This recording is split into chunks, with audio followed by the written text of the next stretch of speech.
O Lord, even after realizing the truth that there is no real difference between Jiva, the individual soul, and Brahman, God, I beg to state that I am yours and not that you are mine. The wave belongs to the ocean, not the ocean to the waves.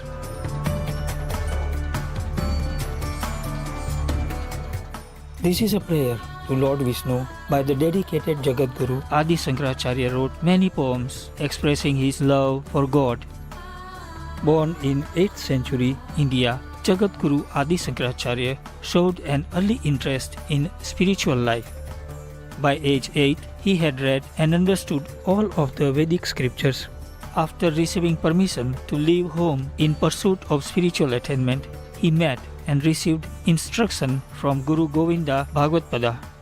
Shankaracharya went on to write commentaries on the ancient doctrine Advaita Vedanta as well as the Bhagavad Gita and the 10 principal Upanishads.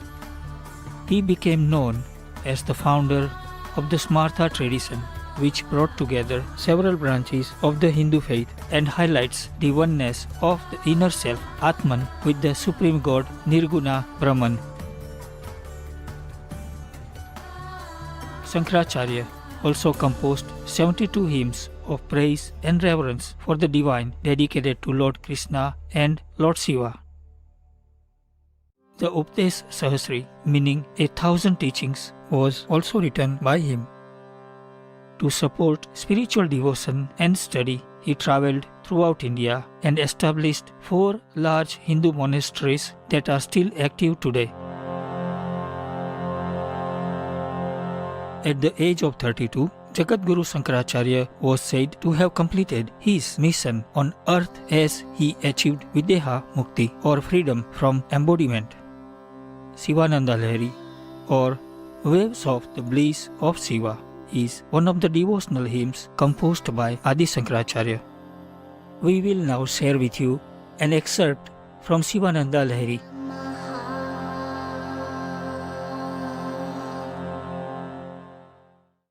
Filled with avarice and jealousy, intent on stealing others' wealth, trying to enter the houses of the rich. This, my mind, in many ways is wondering, O Lord of all thieves, how will I ever tolerate this mind which is a thief? Shankara, who is everywhere, so take it under your control and show mercy on this innocent one.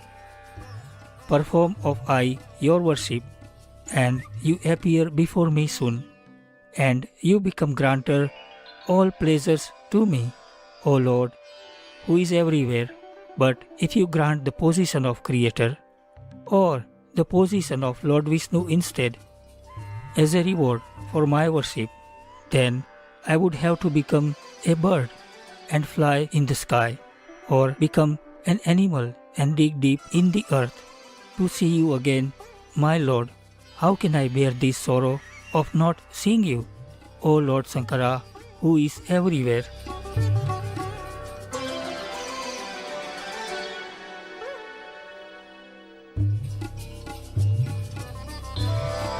When would I live on Mount Kailas, along with your attendants, in the stone-studded golden mansion of yours, O God, who is the giver of happiness, with hands raised and clasped in deference to you, O Lord, who is everywhere, O Lord, who is with Goddess, O God, who is the Master, O God, who is above all, O God, who is good and chant with pleasure.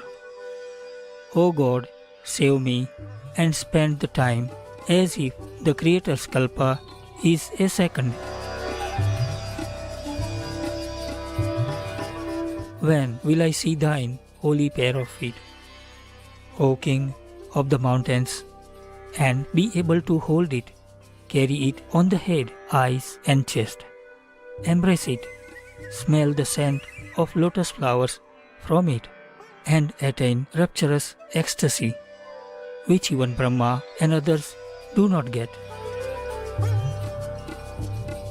In your hands is the golden mountain, near you is the Lord of riches, In your house is the wish-giving tree, the cow which grants everything, the precious stone fulfilling any wish that enters your mind, and such many others.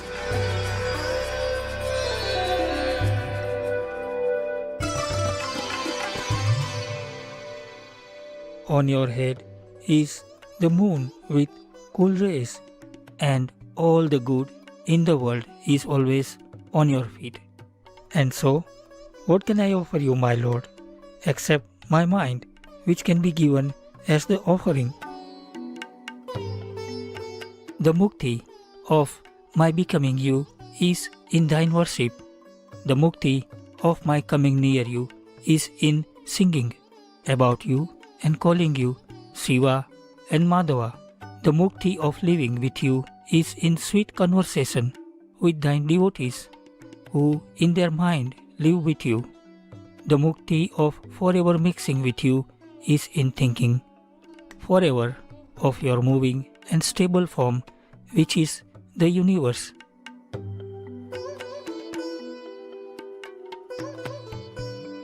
And so I get all this in this birth itself. O God, who is the consort of Bhavani, I am thankful to you for all this. I offer devotions to thine lotus-like feet. I meditate on thee, who is the greatest. I seek thy refuge, O my Lord, and by my words I beg from you, O Vibhu, to bless me with the merciful divine sight, which is always sought by the gods. O teacher of the universe, teach me the way of happy living. Unlike the sun, I do not have 1,000 red hands to dress your holy icon. Unlike Vishnu, I do not have the ability to worship thee who is everywhere. Unlike the god of wind, I do not have the ability to spread incense of sandal and the like and serve you in the best way. Unlike Indra, who presides over fire, I don't have the ability to cook and offer you food. I don't have the ability of Hiranyagarbha to offer you vessels of gold. O God, who wears the young crescent, O God of all beings, O God, who is the Lord of us all, and O God, who is teacher of all the three worlds. If only I had all this, I would have ability to serve you in a better way. It is not sufficient, O God of gods, for attaining liberation for people like me to do either service to you, salutations to you, singing about you, worshipping you, meditating on you, hearing your stories, or seeing you once. What other liberation is there at all? If I can attain liberation by this, what else should I wish for? What would I get by getting tired, by following other unstable gods? Engaged in gathering and preservation and giving off all the good things in life.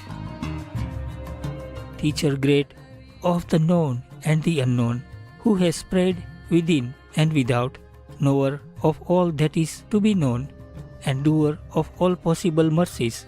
What is there for me to tell you? I daily think in my mind that you are very close to my mind, and you are doer of God to me, O Lord Shambhu. O Lord, who is with your consort, I who am the devotee, having tied the thread of devotion, filled with water of happiness, in the pot of my mind, which is golden clear, have kept the mango leaves of your feet and the coconut of real knowledge, and chant the holy peaceful 5-lettered mantra, and am purifying this body which carries my soul, and am searching good things which are pleasant to the mind, and thus performing this ceremony of purification. The crowd of good-minded people are churning the ocean of Vedas with dedication, using the rope of stable devotion and the churning stick of the attentive mind, and get from it the Lord with Uma, his consort, who is like the wish-giving tree, who is like the wish-yielding Kamdhenu, who is like the wish-yielding gem Chintamani, who for the knowledgeable is like the stable nectar of happiness and permanent granter of all luck given by Rama, since the only emperor, who is Lord Shiva, who is respected and royal, sits in the city of the lotus of mind. The four-legged Dharma is well observed. The sins attain their last. Passion, anger and arrogance have gone away. The seasons do only good, and the royal curative crop of happiness and knowledge gives good yield. Irrigated using the machinery of wisdom, using pots of words brought through the canals and subcanals of poems, the nectar-like water of the story of Sadashiva would make the devotion that is growing in the field of heart bloom and give heavy yield. And so, God of gods, the God of the universe, how can this servant of yours fear famine ever? To get released from the tragedy of sin and to taste the immortal wealth, O Lord, who has won over death, the tongue, mind, head, legs, hands, eyes, and ears of mine, each request me respectively to do thine praise, to meditate on you, to bow before thy great self, to go round and round you, to see you soulfully and clearly, and to hear thine praise and stories. So please be kind to order me to do the above, O Lord, and also again and again remind me to do this, and please do not be mute with me for any reason. O mind, the king of swans, live secretly along with damsels of devotion to God in the house of lotus feet of the Lord of Girija, glistening with glorious tides of nectar, made pretty red by bright red rubies, surrounded by ascetics who are like swans, and live as you like with peace.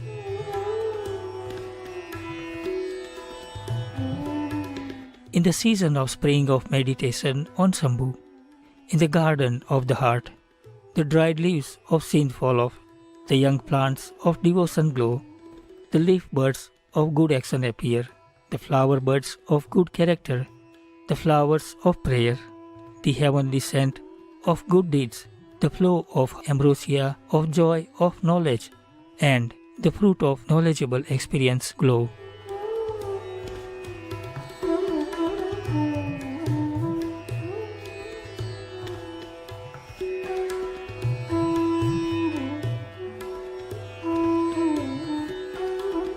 Happy viewers, we hope you have enjoyed today's program on Words of Wisdom.